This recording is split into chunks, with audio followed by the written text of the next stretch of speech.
지난번 연준의 비컷 이후에 미셸 보우만 연준 이사가 유일하게 반대 의견 낸 것을 두고 물가를 우려한 결정이었다는 설명을 드린 바 있었는데요. 마침 오늘 보우만 이사가 성명서를 내고 왜 50bp 인하에 반대하고 25bp 인하를 지지했는지 이유를 밝혔습니다. 역시 예상대로 물가였습니다. 보우만 이사는 이 성명서에서 25bp보다 큰 금리 인하는 물가 안정 책임과 있는 연준의 성급한 승리 선언으로 해석될 위험이 있다. 우리가 인플레를 낮추는 데 있어서 의미 있는 진전이 분명 있었지만 근원 인플레가 여전히 2.5 이상에서 유지되고 있다. 우리는 아직 인플레이션 목표를 달성하지 못했다. 보다 중립적인 정책 기조를 향해서 점진적인 속도로 움직이는 게 인플레를 2%로 낮추는데 더 유리하다 이렇게 주장을 했고요. 그러면서 미국 경제는 여전히 강력하고 고용시장은 완전 고용에 가깝다. 채용이 둔화된 것처럼 보이지만 해고는 여전히 낮은 수준이다. 이렇게 부연 설명을 했습니다. 실제 최근 제롬 파월 연준 의장이 얘기하는 것을 보면 좀 알쏭달쏭한 측면이 있긴 합니다. 일단 금리를 한꺼번에 50bp나 내려버린 것을 보면은 상황이 좀 심상치 않다고 느끼는 것만큼 분명한 것 같은데 이 기자회견하는 파월의 전반적인 톤을 보면 미국은 확실히 보우만 이사가 방금 얘기한 대로 이 지금 경기 침체는 아니고 적절한 통화 정책으로 충분히 위기를 벗어날 수 있다고 말을 합니다.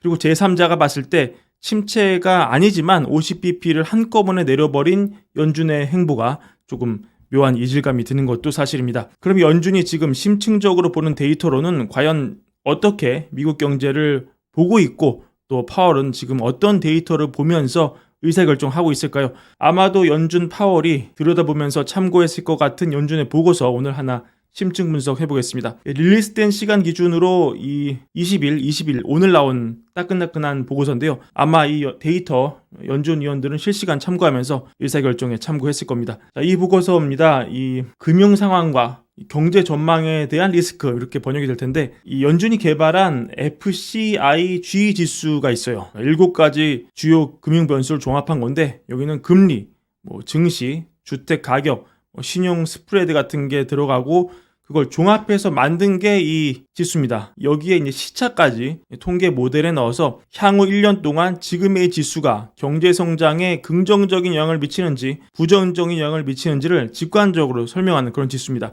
연준 안에서 공유되는 그런 지수인데 이 논문의 내용이 너무 어려우니까 다 스킵하고 그래프 위주로 살펴보도록 하겠습니다. 첫 번째 그래프를 보시면은 이 오른쪽 그래프 보시면은 이게 높으면 높을수록 향후 1년간 GDP 성장에 부담을 주는 걸 의미하고 낮으면 이게 종합적인 금융지수가 경제성장에 긍정적인 영향을 미치는 것을 볼 수 있습니다. 그러니까 테일은 뒷바람이겠죠. 이거는 맞바람이고 이게 8월 말을 기준으로 세팅이 됐는데 이 그래프를 보시면은 이 금융 조건이 악화됐을 때 이게 올라갔을 때 상당히 높은 확률로 이 침체가 왔다는 걸 볼 수 있습니다. 지수의 효용성이 있는 것이죠. 다만 유의미하게 지수가 올라갔던 이 연준이 담고자 하는 그 사이클 94, 95년 사이클에는 이 연준이 이 지수 악화에도 침체를 피한 걸 볼 수 있습니다. 최근 사이클을 봐도 이 다행히도 그래프가 좀 올라갔다가 다행히도 방향성으로는 좀 내려오는 상황이고 지금은 기준선인 0을 찍고 있는 상황이다. 하지만 연준 입장에서 안심하기엔 좀 이른 상황이다. 이 정도로 정리할 수 있고요. 다음 그래프를 보시면은 이거는 향후 1년 동안 이 GDP 성장률 분포를 다양한 시점의 FCI G값에 따라 예측한 것인데 확률 분포 값인 거죠. 이 검은색이 침체가 없을 때의 이 지수 벤치마크 값인데 빨간색이 지난 8월 기준으로 그래프를 그린 겁니다. 보시면 약간 침체가 아닌 벤치마크보다 좀 더 왼쪽에 치우친 걸 볼 수 있죠. 따라서 연준 입장에서 상황을 이대로 놔둘 경우에 뭔가 안심하기에는 좀 미심쩍은 그런 상황이라고 볼 수 있겠습니다. 그래서 이 다음 그래프 보시면 이게 첫 번째 그래프의 확장판인데 이 레벨이 이 평균보다는 여전히 이 높은 수준이다. 그래서 사이클을 보면은 이 평균 수준에서도 이 침체가 맞은 것을 우리가 볼 수가 있다. 이런 거를 보여주고 있고요. 그러니까 안심할 수준은 아니라는 것이죠. 그리고 이 코어 PC와 12개월 평균 고용 성장을 봤을 때 침체가 없을 때의 벤치마크가 검은색인데 자 보시죠. 지난 8월 예측 기준으로 코어 PC를 봤을 때 이 검은색보다 확실히 이 빨간색 8월 기준으로 본 1년 데이터가 오른쪽으로 많이 치우쳐져 있다. 그러니까 이 코어 PC가 2% 초중반에 고착될 가능성이 가장 높아 보인다. 이런 걸 보여주고 고용성장 관련해서는 침체가 없을 때 평균값 이 검은 선에 비해 훨씬 왼쪽이 있다. 그러니까 고용의 부진이 눈에 띄게 확인될 수 있는 수준이다. 이렇게 볼 수 있습니다.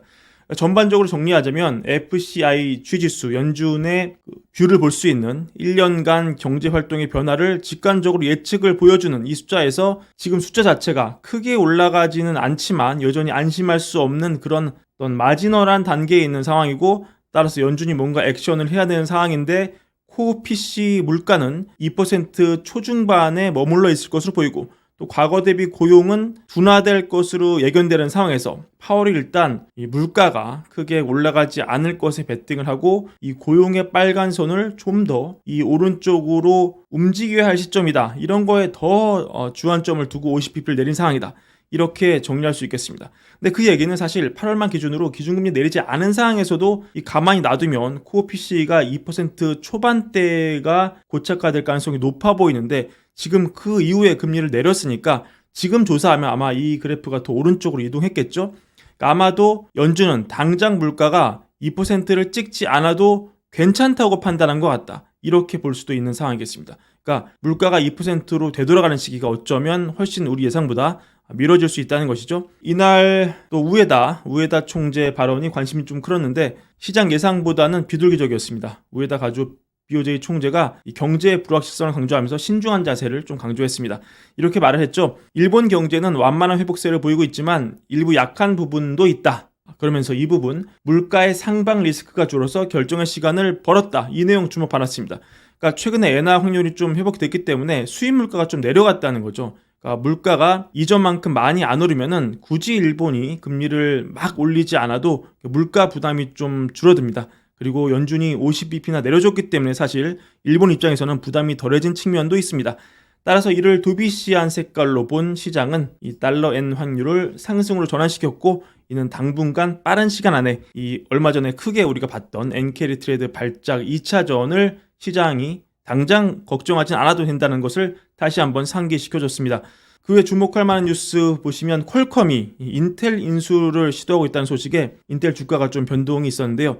사실 이게 성사될 수 있을지 여부가 희박하다는 게 단독 보도한 월저널의 분석인데요. 과연 지금 인텔 살리기에 주력하고 있는 미국 정부의 어떤 그 큰 그림 안에 벌어지는 일인지 이런 거 한번 장기적 관점에서 주목을 해봐야 될 것 같고요. 또 최근 이 족집게처럼 장 변동성을 맞추고 있는 골드만삭스의 이 럼너가 또 보고서 냈습니다. 기술적 분석에 따르면 선거 전까지는 주식이 좋지 않지만 선거 이후에 다시 증시로 자금이 몰리면서 연말 S&P 500이 결국 6천을 넘는다는 분석입니다.